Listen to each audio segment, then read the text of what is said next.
welcome back. Please comment down below what time it is, wherever you are right now. Tonight, we will cover one of the most shocking true crime cases in the US history. Let's get to it. In 1978, millions watched a charming young man win a date on national television. Smiling, witty, and confident, he seemed harmless. But that man was Rodney Alcala, and at the time of his appearance on the dating game, he was in the middle of a brutal killing spree. How does someone commit unspeakable acts in the shadows, yet project warmth under the brightest lights? Tonight, we trace the unsettling path that brought a serial predator into America's living rooms and ask how many lives could have been saved if the truth had been known sooner. The air in the studio was warm under the glare of the overhead lights.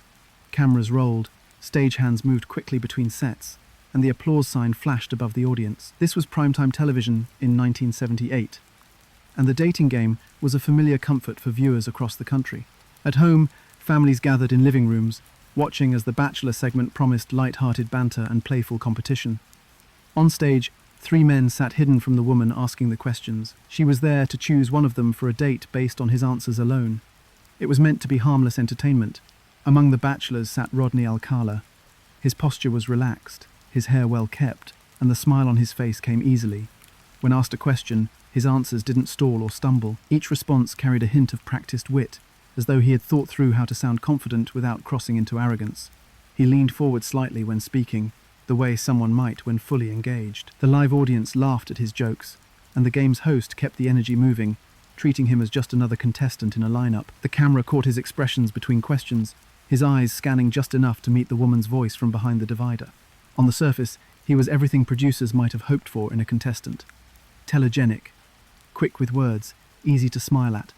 For the viewers at home, Alcala fit the image of a likable bachelor. Behind that sparkle of performance, though, there was a reality no one in the studio seemed to see. Away from the set, police had already connected him to violent crimes. At the time he stepped into this role under the bright lights, detectives believed he was responsible for some of the most brutal acts they were investigating. Cheryl Bradshaw, the woman asking the questions, matched the upbeat tone the show expected from participants. She laughed at some answers and moved quickly on from others. The exchange between her and Alcala played out like any other episode, but offstage the tone shifted. She later recalled feeling uneasy during their limited interactions backstage. It wasn't anything as obvious as a single alarming comment or gesture. Instead, it was a presence that put her on edge. By the rules of the game, she made her selection, and the big reveal followed, with applause marking the supposed start of a fun date. The truth was that the decision to meet afterward never happened the way the show intended. Bradshaw declined to see Alcala once the cameras stopped recording. She told the staff she had no interest in spending time with him. That refusal would later stand out as an important moment, proof that even without knowing the details of his crimes, her instincts told her something wasn't right. It was not common for contestants to outright cancel the date they had just won on air, but she walked away from it without hesitation. For the audience at the time, the disconnection between who Alcala appeared to be on stage and who he really was offstage was invisible. The set itself helped create that illusion.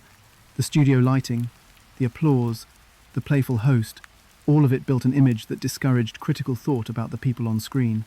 Television creates characters, and in that half-hour episode, Alcala's character was simply the handsome bachelor with clever answers.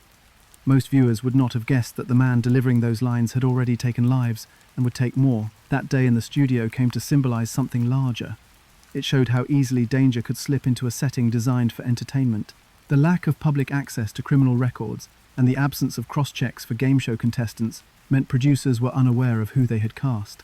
What stood before them in the studio was a man who could smile on cue, deliver charming responses, and blend into the format as though nothing about him belonged anywhere near a police wanted list. While the staff and audience enjoyed the taping, somewhere else, there were families still waiting for answers about missing daughters and sisters. Those cases, at that moment, had no resolution. The man at the center of them now had another public appearance to mask his private life. In the days after filming, there was no public statement linking him to ongoing investigations. He walked away from the taping, free to continue his life without interruption. The contrast of this moment, national television casting Alcala as a romantic prize while detectives gathered evidence against him, was stark. Few moments in criminal history so clearly present the gap between how someone appears and who they actually are. Viewed decades later, the footage carries an unspoken tension. The laughter in the room, is almost jarring to watch alongside the knowledge of what we now know. It asks the viewer to reconcile the two versions of one man, the smooth-talking contestant under the lights and the predator operating in secret. Cheryl Bradshaw's choice to refuse their date has often been framed as a lucky escape, but it is also a reminder of the human ability to sense when something is wrong, even without all the facts. That decision didn't stop Alcala's crimes, but it may have saved her from becoming another name on a list that would take years to even compile. For her, that day ended when she left the studio. For him, it was just another performance, an added layer to the mask he wore in public. What made this episode especially chilling was not just Alcala's presence, but the ease with which he was accepted into a national platform. It spoke to a lack of safeguards, the assumptions that a smiling face and a rehearsed joke meant safety. Viewers placed their trust in the image beamed into their homes. The industry's focus on entertainment value over scrutiny left breathing room for someone like Alcala to step in unchecked. The camera's final shots of the segment showed the applause still going. The game continued. No one in that moment knew what he had done or what he would go on to do. The audience watching from their couches likely forgot his name within weeks. But when the truth emerged later, the scene took on a different meaning. The cheerful backdrop could never erase the reality of who had been sitting in that stool, answering those friendly questions. The unease Cheryl Bradshaw felt that day would later be echoed by many who saw the footage for the first time knowing his history. That disconnect between onstage charm and offstage violence became a defining image in the case. It would also raise a far larger question. How does someone accused of horrific crimes find their way into the spotlight of national television in the first place? Rodney Alcala was born in San Antonio, Texas, in 1943. He was the son of a Mexican-American family, the middle child in a household that would face sudden change. When Alcala was still young, his father left them. His mother made the decision to move the family to Los Angeles. They settled into a new environment, far from his birthplace, and Alcala spent the rest of his childhood on the West Coast. It was here he attended school, showing signs early on that he was a bright and capable student. Teachers noted his intelligence. He seemed comfortable in academic settings, able to learn quickly and perform well when he applied himself. In high school, Alcala presented himself as polite and approachable. His grades put him above average, and he earned a place at UCLA to study fine arts. Classmates from that period would remember him as someone who could hold a conversation with ease, someone who projected confidence without seeming overbearing. But the same qualities that made him likable in the classroom also hinted at something else. He could adapt to any situation and shift his behavior depending on who he was speaking to. It was a skill that, in later years, extended beyond social success and into manipulation. After a period at UCLA, Alcala joined the US Army in 1960 at the age of 17. He trained as a clerk and served during a time when the military expected strict discipline. While stationed, his behavior began to raise concerns. Reports from that time indicate that Alcala went absent without leave and was eventually diagnosed with what was then referred to as a nervous breakdown. During a psychiatric evaluation, doctors observed patterns of deceit and a disregard for rules, a combination that could disrupt any structured environment. The Army's medical staff noted troubling personality traits. He was discharged on medical grounds in 1964. That decision came after military psychologists suspected he was displaying symptoms associated with antisocial behavior. These signs included a lack of empathy and an ability to lie without hesitation. Records from later in his life would confirm that these early concerns were not isolated incidents, but part of a consistent pattern. During the mid-1960s, Alcala re-enrolled in civilian life, attending art school in Los Angeles and later the New York University School of the Arts, where he studied under the name John Berger. His intelligence was clear. By many accounts, his IQ was measured above average, and he used it to navigate environments where background checks were minimal and personal history could remain hidden. This period also reinforced his ability to create convincing versions of himself. In a classroom, he was the dedicated art student. In casual conversation, he was charming and engaging.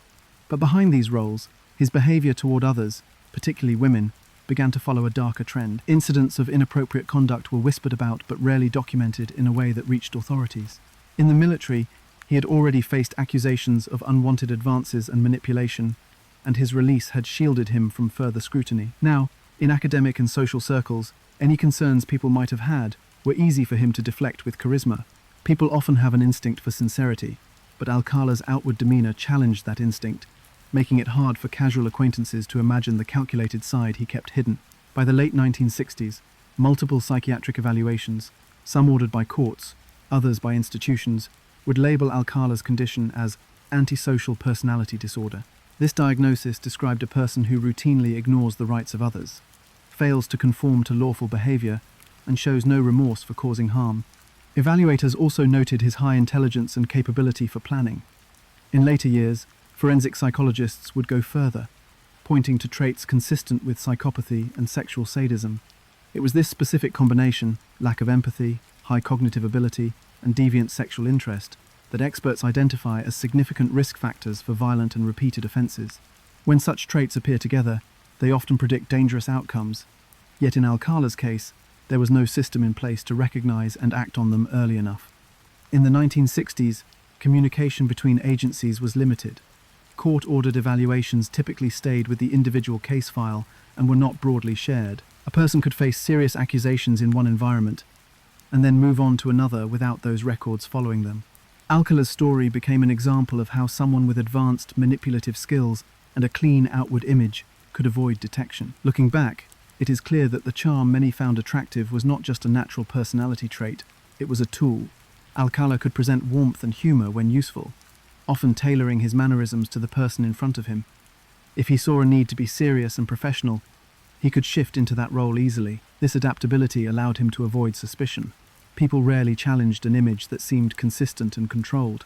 For those who crossed paths with him outside of his criminal acts, the inconsistencies might have been small, an odd comment here, an unusually long stare there, but those brief impressions were dismissed as quirks rather than warnings.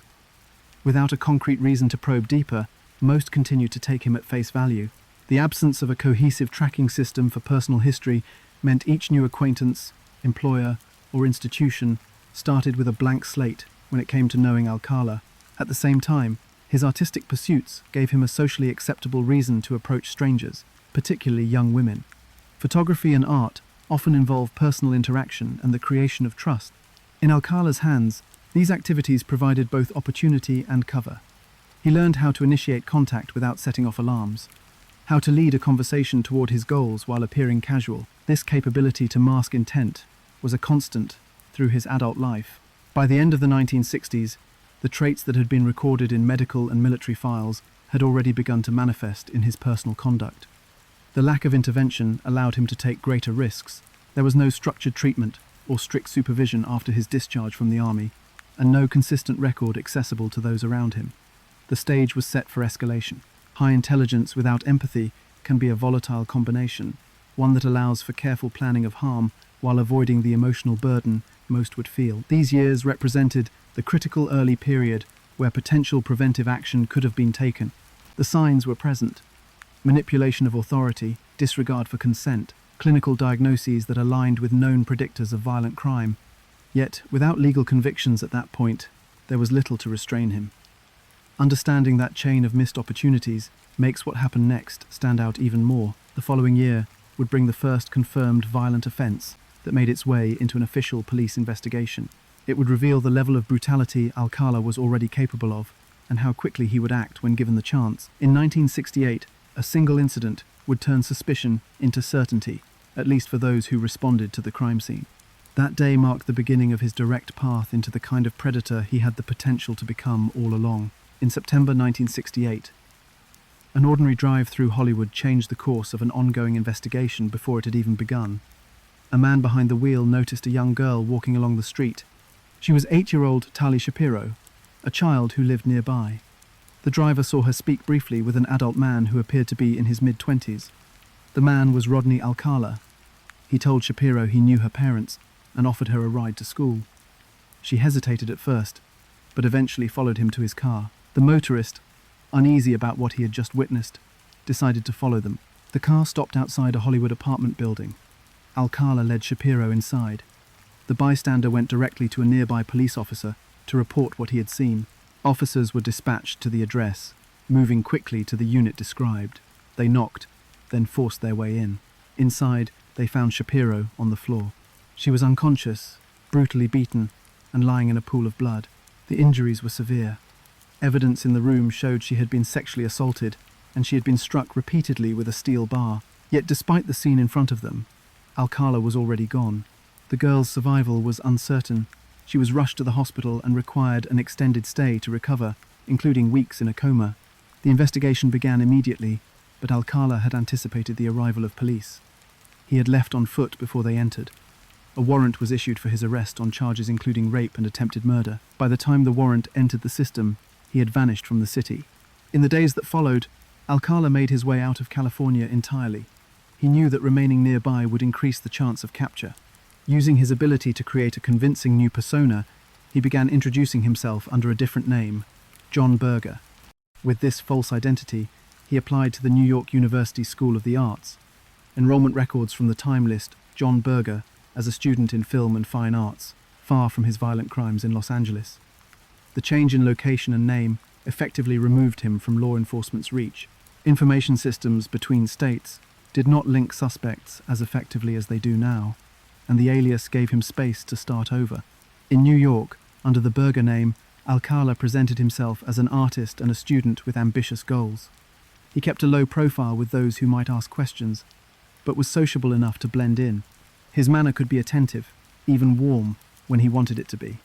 People who met him through school saw no reason to suspect a history of violence. This period shows how easily he could hide behind a crafted image when the environment allowed it. Back in California, investigators were left building a case without their suspect. They collected physical evidence from the apartment and detailed the extent of Tali Shapiro's injuries. The attack had been both calculated and brutal, leaving no doubt about the intent to cause serious harm. But criminal cases involving minors depend heavily on the child's testimony to establish certain charges. By the time Alcala was eventually found and returned to California, another obstacle had arisen. During his years as a fugitive, Tali Shapiro's family had moved to Mexico. Her parents were reluctant to have her testify in court about the attack. They made the decision not to bring her back to California for the trial. Without that direct testimony, prosecutors had to make adjustments. The absence of the primary witness meant that the most serious charges, including attempted murder and rape, could not be pursued effectively. The case was narrowed to child molestation, the strongest charge the available evidence could support. This limitation in the case had a significant impact. Though the crime had nearly ended Shapiro's life, the legal outcome did not reflect that level of violence. Alcala was convicted of the reduced charge and sentenced to just 3 years in prison. In practice, that sentence was far less than what would be expected for an attack of that severity if all charges had been secured. For the Shapiro family, the conviction did not erase the trauma. For Alcala, it reinforced what he likely already believed, that with the right circumstances, he could commit violent acts and avoid the full weight of accountability. The lighter sentence did not change the details of what had happened, but it did change the period of supervision society could impose on him. Instead of a long term in custody, Alcala had the certainty of an end date when he would be free to walk out. He did not serve the full 3 years before being released. This early release would allow him to re-enter the environment where his patterns could repeat. In a broader sense, this case highlighted the fragility of justice when key witnesses are unavailable. The legal system is built around specific steps for proving charges, and without fulfilling those steps, outcomes can fall far short of what the facts seem to demand. At the time, there was no mechanism to record and universally flag the degree of violence in a reduced charge case.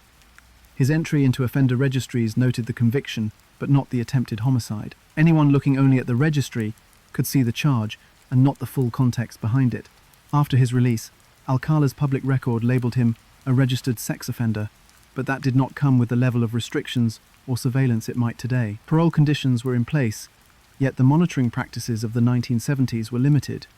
This left him with enough freedom to find victims again. He had already proved he could assume a new identity and blend into public life, and he had no reason to believe those skills would fail him now. In hindsight, the Shapiro case stands as the first known incident where Alcala's capacity for extreme violence became undeniable. The decision by her parents was understandable, given the trauma and distance involved, but it also led to a conviction that did not match the harm done. While it gave the legal system its first foothold against him, it was too small to hold him for long. He served his time, met the requirements for release, and walked free. The years that followed would show that his behavior in 1968 was not an isolated act. It was the start of a pattern. The combination of opportunity, a lack of effective oversight after release, and his ability to present himself as trustworthy meant that he could offend again. And once he returned to society, it did not take long for him to do exactly that. Rodney Alcala walked out of prison in 1974 after serving just 34 months for the attack on Tali Shapiro. His release came despite the violent nature of the crime and his earlier history of assault during his military service. At that time, parole boards often leaned toward the belief that even serious offenders could be rehabilitated if given the chance. The system emphasized reintegration more than long-term containment. This meant that someone like Alcala, officially labeled a sex offender but not considered beyond reform, could be returned to the community with only limited supervision. In Alcala's case, the gap between his release date and his next offense was not measured in years, it was weeks. Less than 2 months after he was paroled, police arrested him again. This time, the victim was a 13-year-old girl identified in records as Julie J. The details of what happened to her left no question that Alcala's behavior had not changed. The attack led to another conviction and another prison sentence. Once again, the pattern showed itself. Opportunity followed by violence.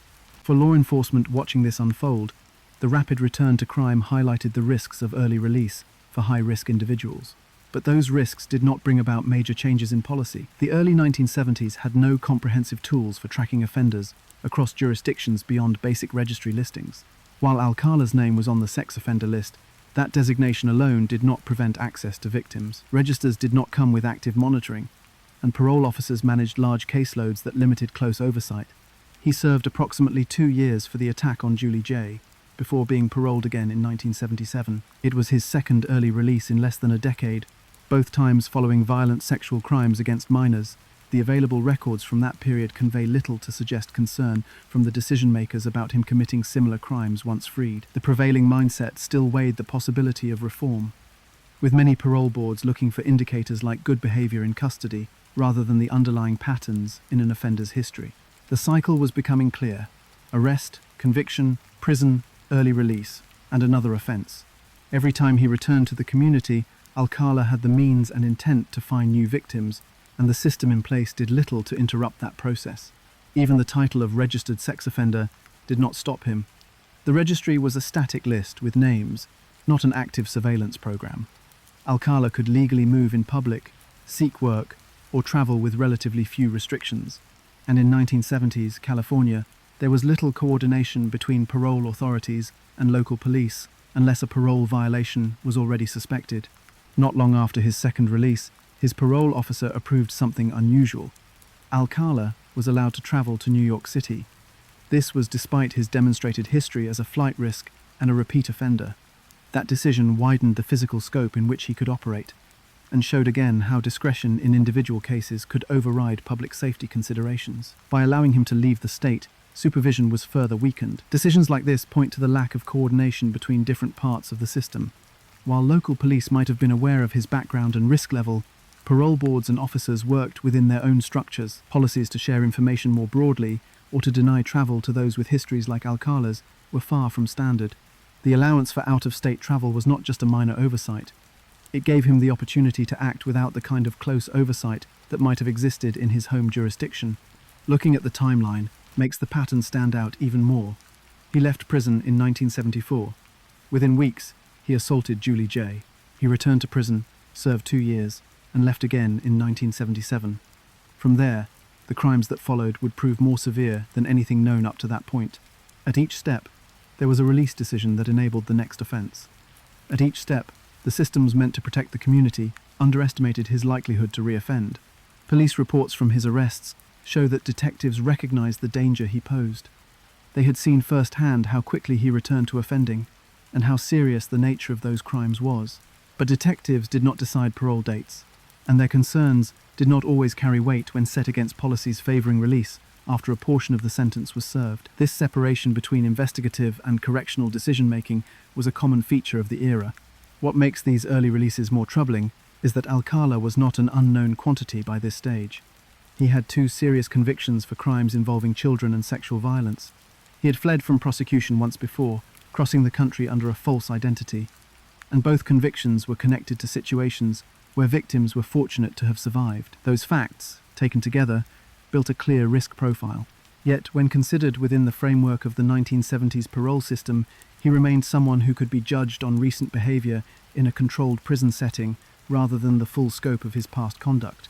The repeated short sentences and early release dates also speak to how violent sexual crimes against minors were sometimes handled in court at that time. Without the kind of victim cooperation needed to pursue the most severe charges, cases could be reduced.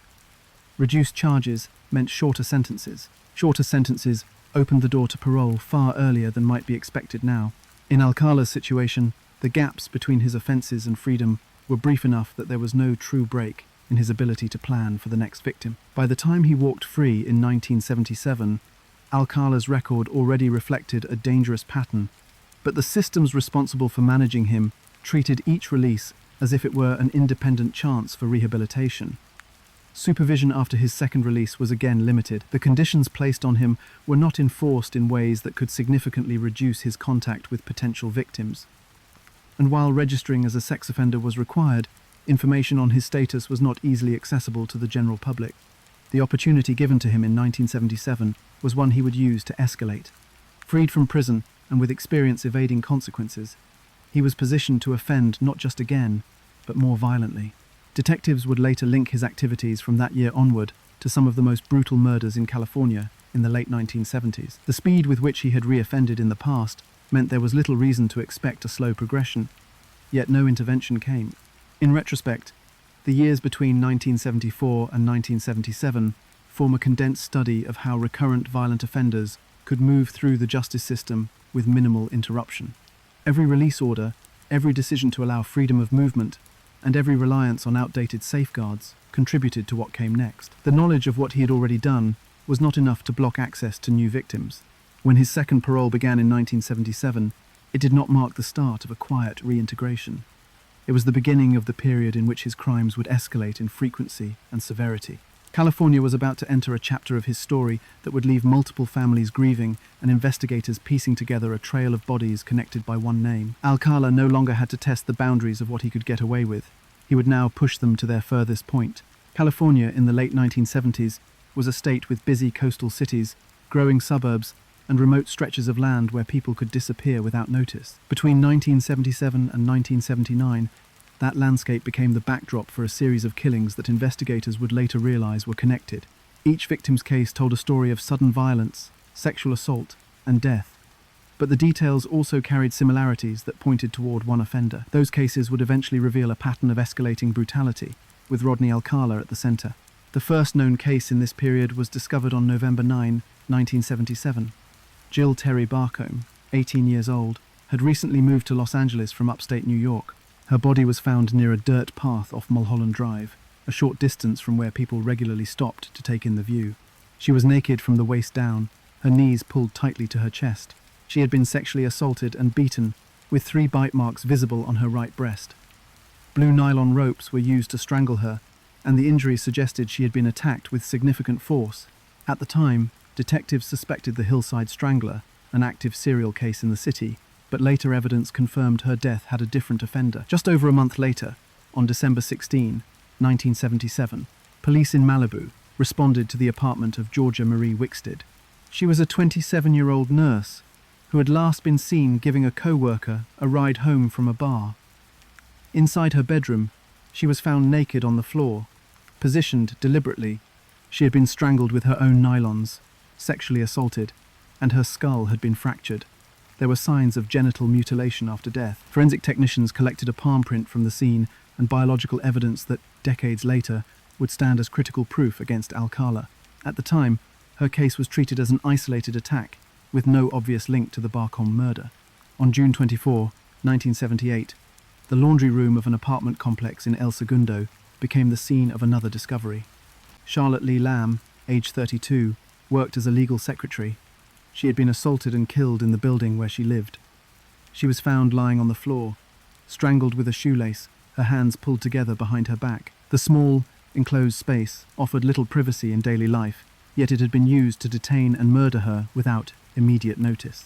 DNA recovered from her body would connect to Alcala years later, and earrings found in his storage unit would be matched to her through forensic testing, providing a tangible link between victim and killer.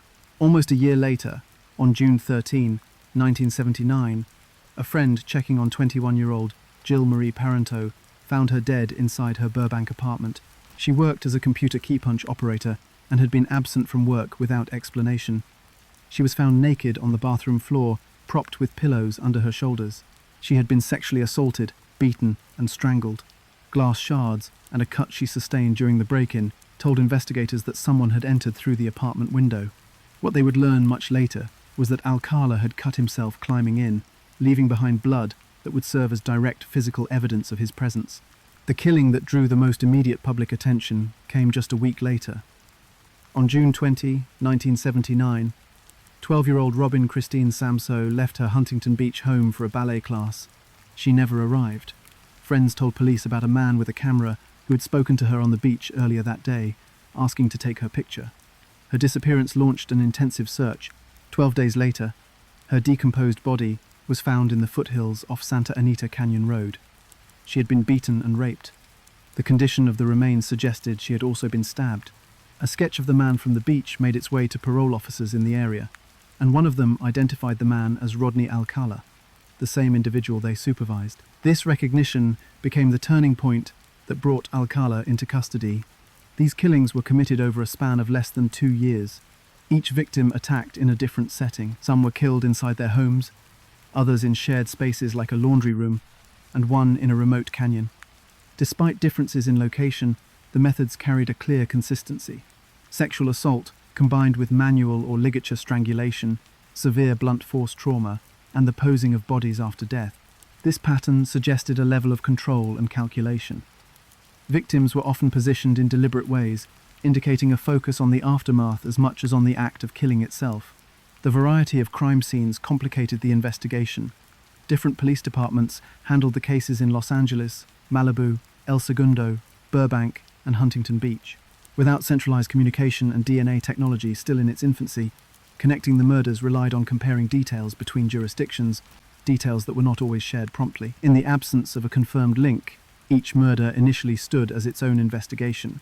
By the time forensic evidence began to close the gaps, the killings formed a timeline that revealed an offender gaining confidence. The early attacks showed the same violence, but carried less evidence tying him to the scene. Later murders, like those of Parento and Samso, left physical traces capable of identifying him, but his willingness to take risks and commit murders within weeks of each other marked his growing sense of control. Alcala appeared not only undeterred by prior arrests and prison time, but emboldened. Each release from custody had been followed by attacks of greater severity.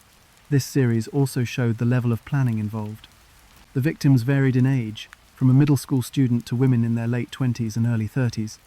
Yet they shared certain traits. They lived or moved in areas where Alcala could approach without drawing immediate suspicion, and he used photography as a way to initiate contact. This gave him an opening to gain brief moments of trust before acting.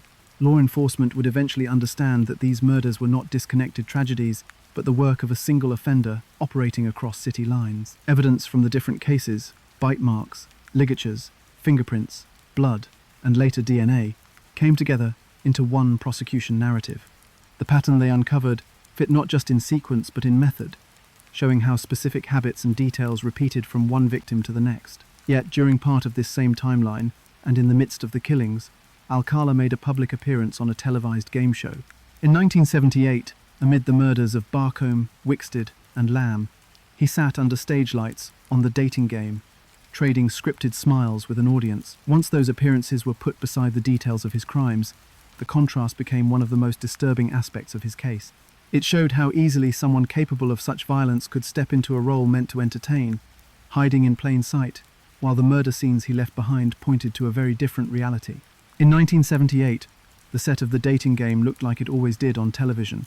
Brightly lit, upbeat music, colourful panels separating the contestants. The focus was on entertainment, not danger. But away from that cheerful image, a series of violent crimes was unfolding in California. Several women were already dead, and investigators were working cases that would one day be linked together. On that day, none of that was apparent to the studio audience. They were there to watch a game show and enjoy a half hour of unscripted charm. Cheryl Bradshaw was the bachelorette in the episode that featured Rodney Alcala. Her role was to sit on one side of the divider and ask questions of the 3 bachelors she could not see. Their answers were supposed to help her pick one to go on a date with. As the questions started, Alcala gave responses that fit the format. Quick, slightly suggestive, and spoken with confidence. His hair was well groomed, his clothing neat, and his voice steady under the stage lights. Each answer drew laughter or applause, as if he were exactly the type of person the show hoped contestants would be. From where Bradshaw sat, she only had his words and tone to judge.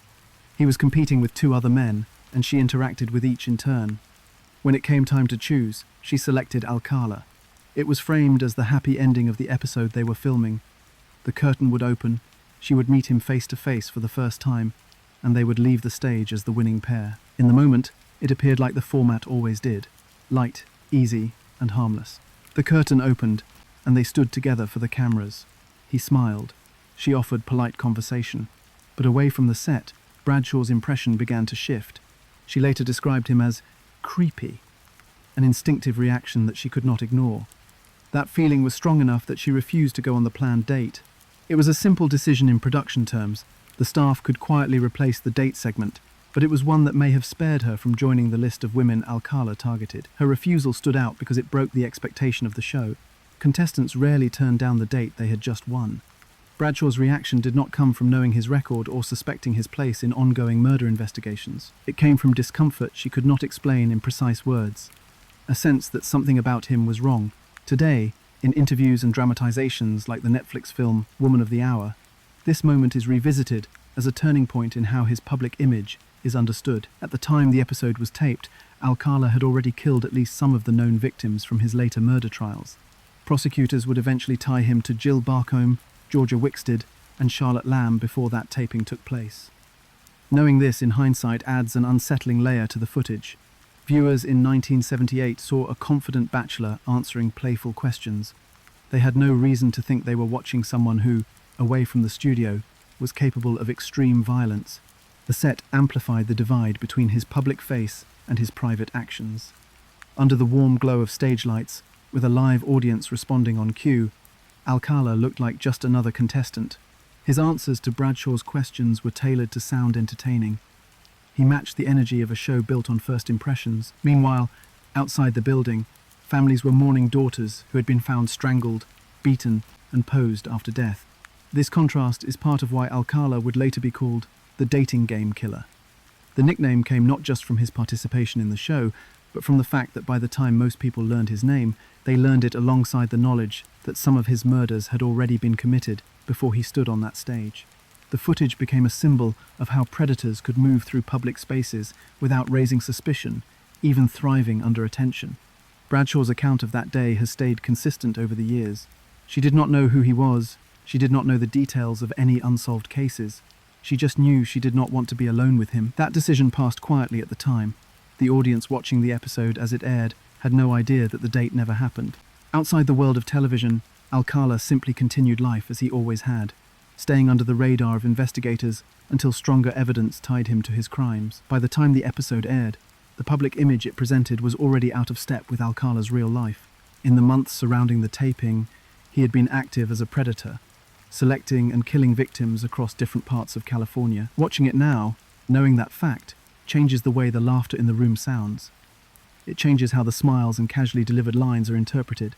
The game show setting did not just hide the danger, it gave him a stage to appear normal, even desirable. The fact that he could be there at all points to the lack of interconnected safeguards at the time. Contestants were not vetted through criminal databases, background checks were minimal, and his status as a registered sex offender was not something the average television producer could have accessed easily. The absence of those systems meant that his only challenge was to act the part, and that was something he had practiced for years.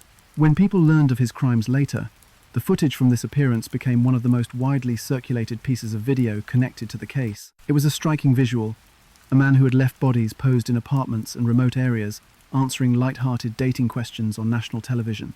That image forced many to think about how much can be hidden behind a well-presented surface. What remains unanswered is whether other murders were committed by him during the period between the game show taping and his eventual arrest in 1979. Known victims fit into the time frame before and after that day in the studio, suggesting his activity did not pause for the sake of a television appearance. It is likely that more victims from that era remain unidentified. For Bradshaw, walking away from the arranged date closed her part in the story. For investigators, the connection between Alcala and the ongoing murder cases would not be established until the disappearance of 12-year-old Robin Samsoe the following year. That case, and the identification of Alcala as the suspect through a composite sketch, and parole officer recognition would mark the beginning of his time in custody for murder. The episode lives on in archives and documentaries, but its real significance lies in what it represents. A moment when a killer could sit in front of a live audience, charm a room full of people, and walk off stage without anyone realizing they had just applauded a man already responsible for multiple deaths. The next chapter in his story would see that facade begin to crack as law enforcement closed in. On June 20th, 1979, 12-year-old Robin Samsoe set out from her Huntington Beach neighborhood to meet a friend and ride their bikes to a ballet class. She never arrived. Friends later told police about a man they had seen on the beach earlier that day. He carried a camera and had asked to take Robin's picture. The image stayed in their minds long enough to give a detailed description to investigators. When Robin did not come home, her mother reported her missing. A search began immediately, covering the beach area and surrounding neighborhoods. 12 days later, the search ended with a grim discovery. Her remains were found in a remote area near Santa Anita Canyon. The condition of the body confirmed she had been raped and murdered. The brutality of the crime made it clear to police they were dealing with someone who had killed before. A sketch artist worked with the witnesses from the beach to develop a composite drawing of the suspect. That image was distributed to local police departments and parole officers. One parole officer recognized the face. It was Rodney Alcala, a man he was supervising. Detectives already knew Alcala had a record for sexual crimes against children, and his parole status put him near the top of the suspect list. Warrants were secured, and Alcala was arrested in July 1979. The 1980 trial focused entirely on Robin's murder. The prosecution presented the statements of the child witnesses, physical evidence, and circumstantial details tying Alcala to the scene and victim. The jury found him guilty in May, and by June, he had been sentenced to death. For the Samsoe family, the conviction represented justice, but the legal fight was only beginning. In 1984, the California Supreme Court overturned the conviction. The justices ruled that the trial court had improperly allowed the jury to hear about Alcala's prior sexual offenses. That disclosure, according to the court, could have influenced the verdict unfairly.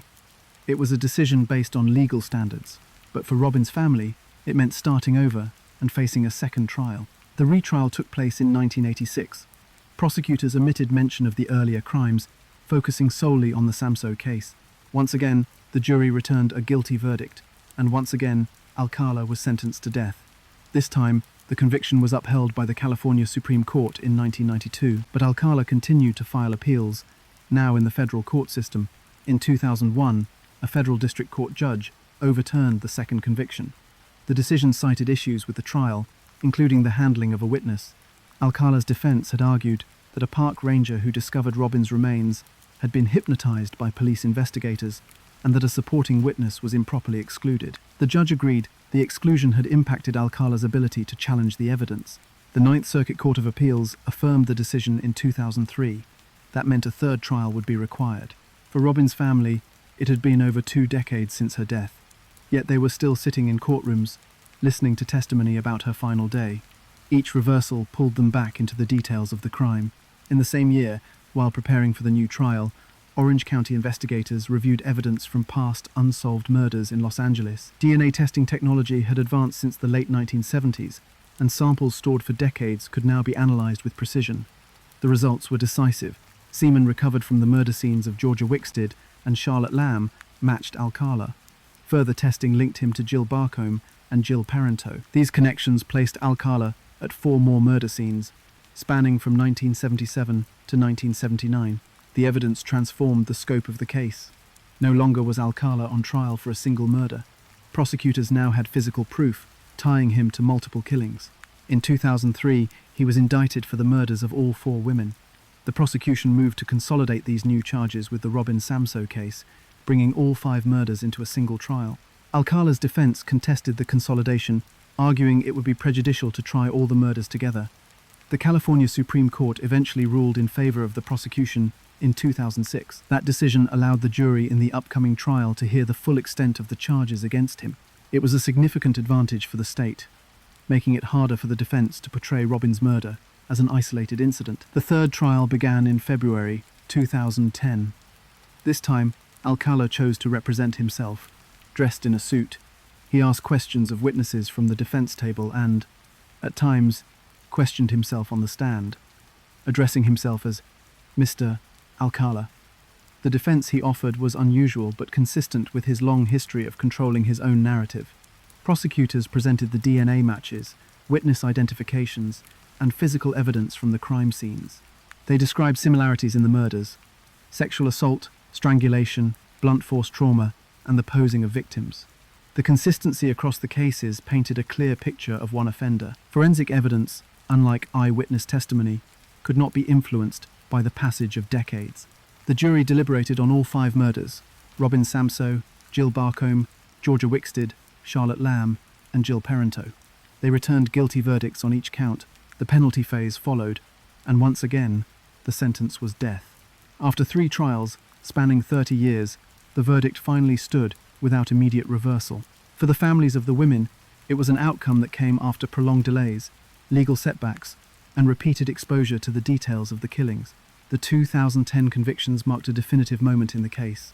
DNA evidence had not only secured the verdict for Robin Samsoe's murder, but had also resolved 4 additional cold cases. It demonstrated how advancements in forensic science could break through legal stalemates. The same man who had walked free after early parole decades earlier was now convicted of 5 murders through a combination of witness recollection and irrefutable genetic evidence. For the families, justice had been measured not in months or years, but in decades.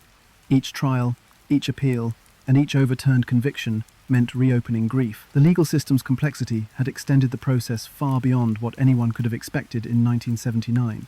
Yet by 2010, technology ensured that the story did not end with 5 victims. DNA had already shown it could unlock more answers. Investigators were prepared to test evidence from other unsolved cases around the country, knowing that Alcala's history likely went beyond those that had come to trial. This development would take the case from a California courtroom to a national investigation, with photographs and forensic links raising the possibility of many more victims still waiting to be identified. In the early 2000s, advances in DNA technology created new opportunities for investigators to take another look at unsolved crimes. Testing methods had improved to the point where evidence collected decades earlier could still yield a clear genetic profile. For cases tied to Rodney Alcala, this improvement would change the landscape entirely. Orange County investigators knew that biological evidence had been preserved from multiple murder scenes, even if it had not been useful at the time. Now, they could compare those samples against Alcala's DNA with far greater accuracy than in the late 1970s. The first breakthrough came when samples taken from the murder scene of Georgia Wickstead were tested. The DNA matched Alcala. It was a match that left little room for doubt and confirmed what some detectives had suspected for years. The success in that case led investigators to test evidence from other unsolved murders in California with a similar pattern. That effort brought another match, this time to Charlotte Lamb. Further testing linked him to Jill Barcombe and later to Jill Parento. 4 murders in total were now tied to Alcala through DNA. In addition to his known connection to Robin Samsoe's killing, this evidence provided the prosecution with something they had never had before: science-based, indisputable proof that linked Alcala to a series of victims. In criminal trials, DNA evidence carries exceptional weight because it reduces the likelihood of mistaken identity.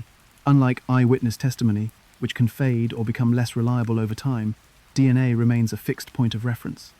In these cases, it turned long-standing suspicions into proven fact. The Orange County District Attorney's Office saw the strategic value in bringing all 5 murder charges: Robin Samsoe, Jill Barcombe, Georgia Wickstead, Charlotte Lamb, and Jill Parento into one trial. 4 of the murders had DNA matches, and those matches created a foundation for the entire case. Even if the defense managed to create doubt about one, the combined strength of the others would support the overall narrative. Prosecutors knew that trying them together would help the jury see the pattern clearly: sexual assault, strangulation, posing of bodies, and the specific way victims were selected. The decision to consolidate the charges was challenged by Alcala's defense team, who argued that trying all 5 together would prejudice the jury. But by 2006, the California Supreme Court ruled in favor of the prosecution. For the first time, a jury would hear about all 5 murders in the same courtroom, supported by forensic evidence that was far stronger than anything available in previous trials. It was a legal strategy that relied heavily on those early 2000s advancements in DNA testing. Once these California cases were secured, investigators began to consider where else Alcala might have operated. His movements in the 1970s and 1980s were not confined to California. He had lived in New York for a period and traveled across the country under both his real name and aliases.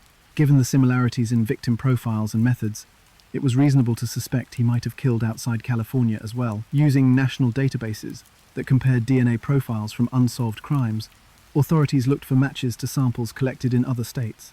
New York officials soon came forward with cases that matched Alcala's genetic profile. At least 2 murders from the 1970s. Cornelia Crilly, a flight attendant found strangled in her Manhattan apartment in 1971, and Ellen Jane Hover, a socialite who disappeared in 1977, were linked directly to him. In both cases, Alcala had been in the area, and now DNA connected him to the scenes decades after the crimes were committed. These developments showed the value of multi-jurisdictional cooperation. California investigators had no authority to prosecute crimes committed in New York, and vice versa. But sharing DNA results and collaborating on case details allowed each state to build a stronger picture of Alcala's overall activity. The links also confirmed something law enforcement had long suspected, that Alcala's crimes stretched far beyond the cases already documented. The ability to get a conclusive DNA result from samples that had been stored for 20, 30, or even more years was a direct outcome of better extraction techniques and improved testing sensitivity.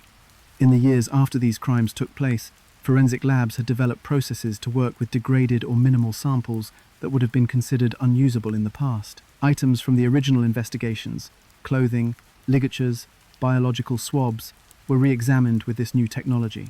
Crime scene evidence that had been archived for decades now yielded matches that no one could dispute. For the families of the victims, these matches brought answers they had been waiting for, in some cases for almost half a lifetime. While nothing could undo the loss, the identification of a suspect, backed by science, provided finality that earlier investigations had failed to deliver.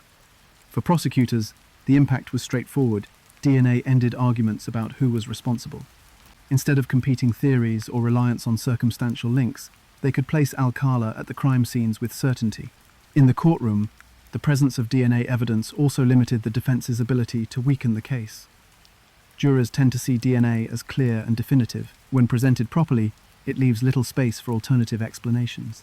In Alcala's trials, the prosecutors used this to their advantage, making the DNA matches a key part of their narrative in showing the consistent pattern of his crimes. The defense could point to procedural issues or try to cast doubt on the chain of custody, but the science itself was difficult to refute. The Alcala case also became a clear example of why careful preservation of crime scene evidence is critical. In the 1970s, storing swabs, clothing, or ligatures from a murder case for decades may have seemed routine, even without knowing the technology that would come later. But in these murders, that saved evidence was exactly what allowed the cold cases to be solved. It highlighted an important point for law enforcement everywhere. Evidence from violent crimes should be kept as long as possible, because future advances could turn old questions into answered ones. Forensic scientists involved in the testing pointed out that many of the samples were small and degraded after decades in storage. Yet, the improved testing methods still produced clear profiles. This was due to both the advances in technology and the meticulous chain of custody protocols that ensured the evidence could still be used in court without challenge. These combined factors allowed what was once speculation about Alcala's involvement to become hard fact. By the time the California trial in 2010 began, DNA had not only connected him to the 4 additional murders there, but it had also laid groundwork for prosecutors in New York to move forward years later. The science had taken a case once centered on a single victim and expanded it to a cross-country series of murders committed over years. For the jury, hearing that kind of evidence across multiple cases made it nearly impossible to see the deaths as isolated events. In the end, DNA had turned what had once been a set of suspicions based on patterns into a documented series of murders backed by physical proof. The courtroom wins in California, and the charges prepared by New York prosecutors were both built on that foundation. The science left no reasonable doubt as to his guilt in those cases, establishing the kind of certainty that earlier generations of investigators could only hope for. While the trials focused on the known victims, the DNA matches also prompted investigators to consider how many more cases might still be connected. Alcala's movements during those years were not fully documented, and the known murders may only have been part of his total crimes. That question became even more pressing after authorities searched his storage unit and found something unexpected: a vast collection of photographs of unidentified women, teenagers, and children taken over the same period as his known attacks. In March 2010, investigators in Huntington Beach and New York City made public a set of photographs taken by Rodney Alcala. They released 120 images in the hope that someone would recognize the women, teenagers, or children in them. Each image was taken by Alcala, who who often posed as a photographer offering professional portraits. The pictures varied. Some resembled standard headshots or casual portraits, while others were explicit. Behind that public release was a much larger collection. Authorities had found more than 1,000 photographs in total, with around 900 kept from the public because they were sexually explicit. Those withheld images included women, teen girls, and boys, an indication of the range of people Alcala targeted for his photography. The public response to the release came quickly. Within weeks, 21 women contacted police to say they were in the photographs. 6 families reached out because they believed one of the subjects was a missing loved one. This was exactly the kind of response investigators had hoped for. Each lead represented a chance to match an image to a cold case or a missing persons report. Many of these people had been missing for years, with families still searching for answers. While most of the identified individuals were alive, the potential that some of the unknown subjects were victims kept the investigation active. The release also made clear just how far Alcala's activities might have extended. His confirmed murders were spread across California and New York, and his known movements placed him in multiple other states. The idea that the faces in those photos could be tied to cases in many jurisdictions became a key point for law enforcement. Agencies in California, New York, Washington, Arizona, and New Hampshire were all involved in reviewing old files and comparing them to the photo set. By 2013, no definitive matches between the released images and missing persons cases had been confirmed in public records.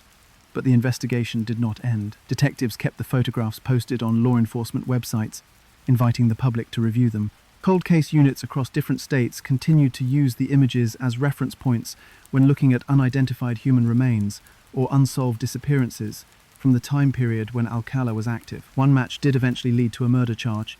In 2015, tissue samples from remains found in 1982 near Granger, Wyoming, were identified as Christine Ruth Thornton through DNA from her relatives. Thornton had last been seen in 1977 hitchhiking across the country while 6 months pregnant. When her body was first found, it could not be connected to a missing person, and her case went cold. After the identification, investigators realized that she appeared in one of Alcala's photographs. The photograph of Thornton showed her in a setting consistent with other portraits taken by Alcala. In 2016, prosecutors in Wyoming charged him with her murder. Alcala admitted to taking her picture but denied killing her. At 73 years old, his health had deteriorated to the point that officials said he was too ill to be moved from California to face trial in Wyoming. The charge remained, but without his transfer, the case against him for Thornton's death could not proceed to court. Even without a trial, the discovery tied him to another confirmed victim outside the previously known cases. The release of the photos also widened the scope of possible investigations in other states. In 2010, Seattle police named Alcala as a person of interest in several unsolved murders, including the 1977 deaths of Joyce Gaunt and Antoinette Jean Whitaker. He had rented a storage locker in the area in 1979, and inside, investigators found jewelry belonging to 2 of his California victims. This confirmed that he had moved through the Pacific Northwest during the same period as those unsolved crimes. In addition to personal items, the photographs themselves showed the range of individuals Alcala approached. Some appeared to be in their 20s or 30s. Others were in their teens, and some were even younger. Given his history, investigators feared that some of these subjects might have been attacked shortly after the photos were taken. The uncertainty over their identities meant those fears could not be ruled out. The process of identifying people in the photographs was complicated. Many of the images were decades old. Hairstyles, clothing styles, and backgrounds provided only general clues to when and where they were taken. If a subject never reported contact with Alcala, or if no one recognized them, there was little that could be done beyond keeping the photo on file. Law enforcement had to rely on the chance that a family member, friend, or the subjects themselves might see the images online or in news coverage. While the public release helped to identify some people who were still alive, it also raised the possibility that dozens more victims have not yet been connected to Alcala. Investigators believe the total number of his victims may be far higher than the 7 murders he was convicted of in California and New York. The photographs are one of the clearest pieces of evidence suggesting that his pattern of targeting women and children spanned a much wider area and time frame than previously proven in court. What made the collection so concerning was not just the sheer number of images, but also how they mirrored his known criminal methods. In several confirmed murder cases, contact began with photography. Approaching strangers with a camera gave him a way to start conversations, build brief trust, and invite them into secluded settings. The photos represented opportunities, moments where someone was already alone with him. The 900 explicit photographs withheld from public release were kept in police files, viewed only by investigators. These images, by their nature, were less likely to result in public identifications, but offered their own investigative value. If law enforcement could tie a subject or background detail to a specific location or missing person, it could serve as supporting evidence in cold cases. For the families of missing persons, the photographs created a difficult choice. Looking through them could mean confronting the possibility of seeing a loved one in a setting linked to a known killer. For some, that possibility was outweighed by the need to know. For others, it was too difficult to consider. The effort to identify everyone in Alcala's photo collection remains ongoing.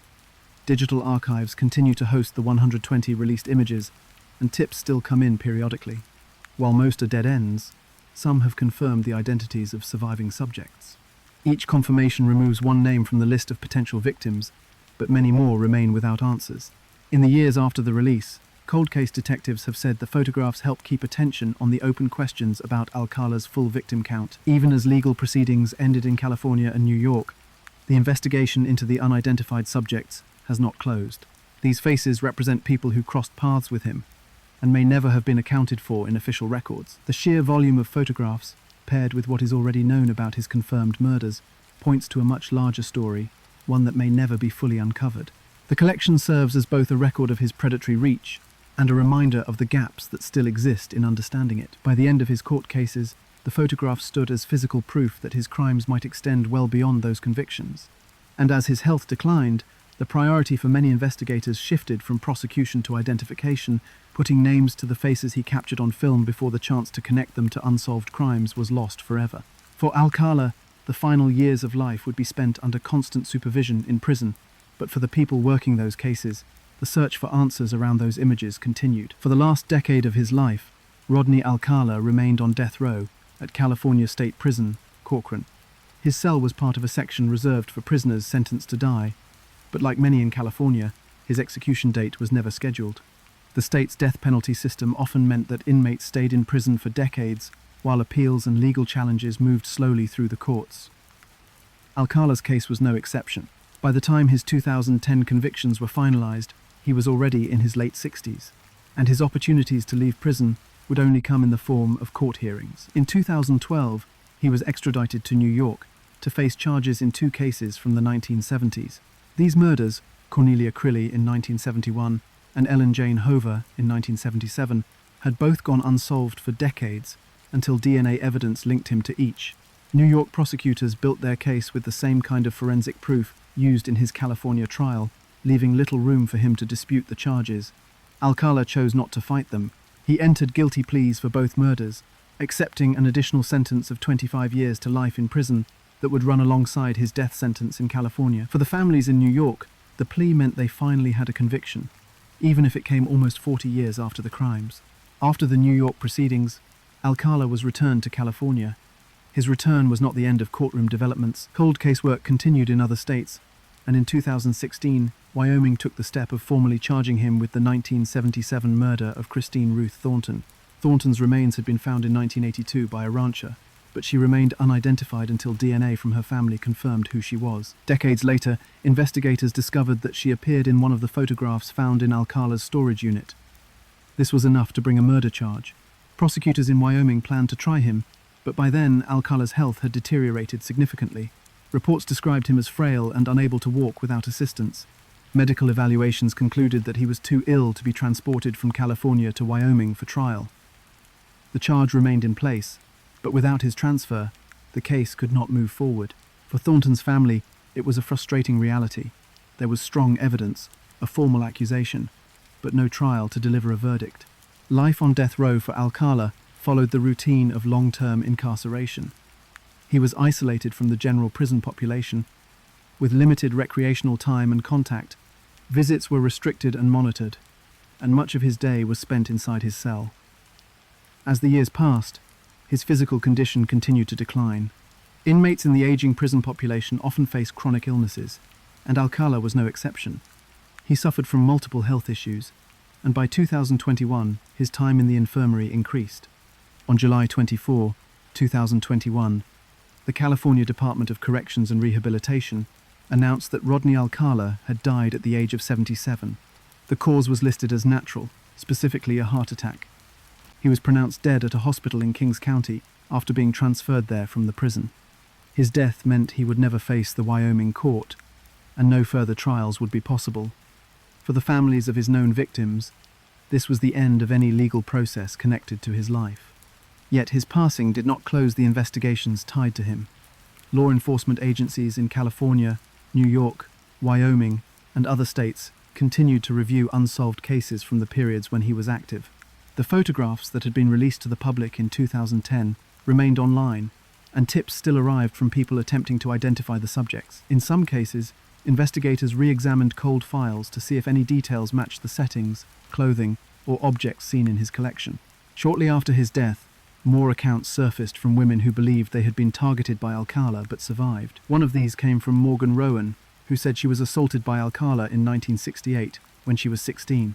Her account placed her as an early victim, before his known murders, and added more weight to the theory that his pattern of violence began years before police were aware of him. Media coverage of his death was widespread.